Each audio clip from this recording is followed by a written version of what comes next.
Assalamualaikum warahmatullahi wabarakatuh. Perkenalkan, nama saya David On Marcelo. Kali ini saya akan mempresentasikan tentang hubungan antara lembaga negara. Dalam melaksanakan pemerintahan, suatu lembaga negara memiliki hubungan yang saling mengawasi dan mengimbangi. Berikut adalah hubungan antar negara sesuai UUD 1945. Pertama, MPR dengan DPR dan DPD. MPR terdiri dari anggota DPR dan anggota DPD. Keanggotaan MPR telah menunjukkan bahwa MPR masih dipandang sebagai lembaga perwakilan rakyat dikarenakan dalam pemilihan anggotanya dilakukan dan dipilih langsung oleh rakyat dalam pemilihan umum. Kedua, DPR dengan Presiden, DPD dan MK. Dalam pasal 20 ayat 1 menyatakan bahwa Dewan Perwakilan Rakyat memegang kekuasaan untuk undang-undang. Selain pasal tersebut, untuk menguatkan posisi DPR sebagai pemegang kekuasaan legislatif, maka pada pasal 20 ayat 5 menyatakan dalam hal rancangan undang-undang yang telah disetujui bersama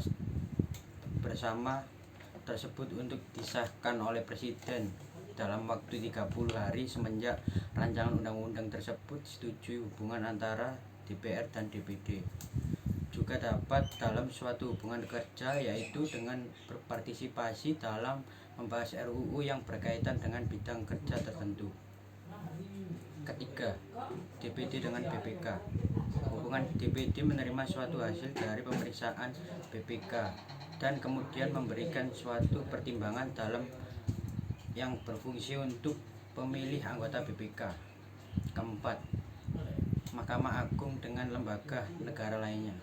Berdasarkan ketentuan UUD 1945 pasal 24 ayat 2 menyatakan kekuasaan kehakiman dilakukan oleh sebuah Mahkamah Agung dan badan peradilan yang berada di bawahnya. Dalam lingkungan peradilan umum, lingkungan peradilan agama, lingkungan peradilan militer, lingkungan peradilan tata usaha negara, dan oleh sebuah Mahkamah Konstitusi.